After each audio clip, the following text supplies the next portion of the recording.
Now let's take an example. You're reading in the book of 1 Chronicles. Now there are a lot of names in 1 Chronicles, and you come across the name Heman.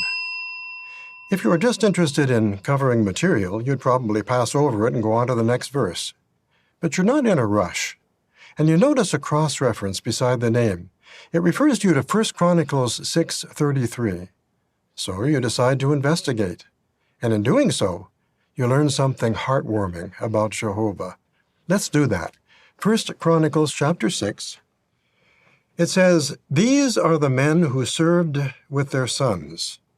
Of the Kohathites, Heman, the singer, son of Joel, son of Samuel."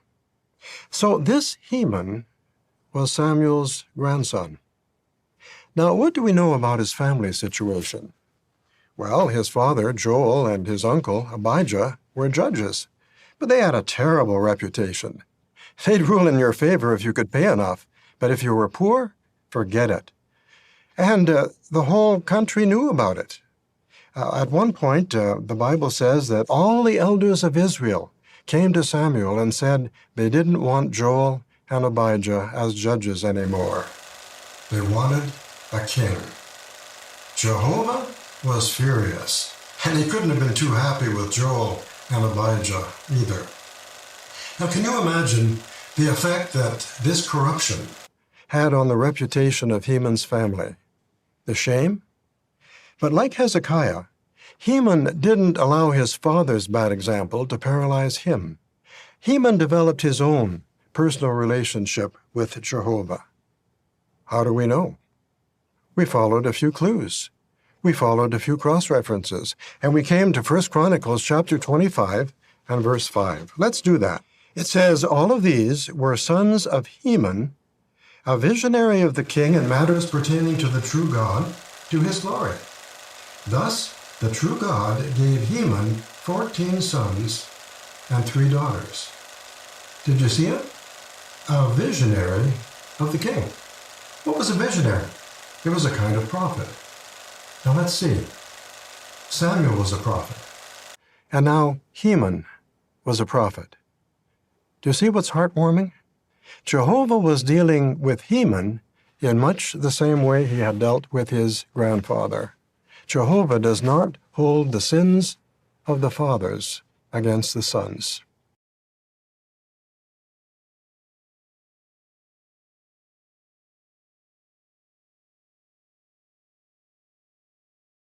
Well, I'm not so sure about that, David, for reasons I will share with you shortly, but wow. What a dull, tedious exercise he's just dragged us all through. If you weren't paying attention, or if your attention got diverted during this bizarre rambling about Heman, it makes it more interesting if you imagine Heman as He-Man, doesn't it?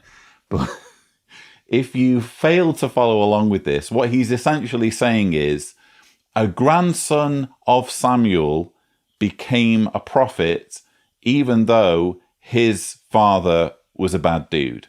So isn't it great? Isn't it heartwarming that Jehovah didn't hold it against Heman that his father wasn't very pleasant? Isn't that heartwarming?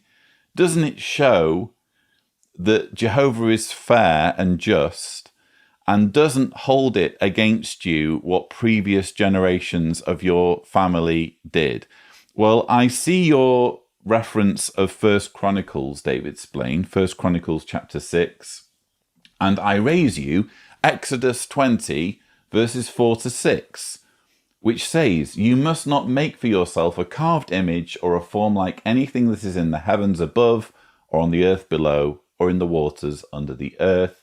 You must not bow down to them, nor be enticed to serve them, for I, Jehovah your God, am a God who requires exclusive devotion, bringing punishment for the error of fathers upon sons, upon the 3rd generation, and upon the 4th generation of those who hate me, but showing loyal love to the 1,000th generation of those who love me and keep my commandments. What was it that David Splain said again? Jehovah does not hold the sins of the fathers against the sons. That seems to directly contradict what I've just read there in Exodus. So which is it, David Splain? God does hold a grudge and does punish sons for the crimes of fathers, or he doesn't? At this point, all you're doing is confusing us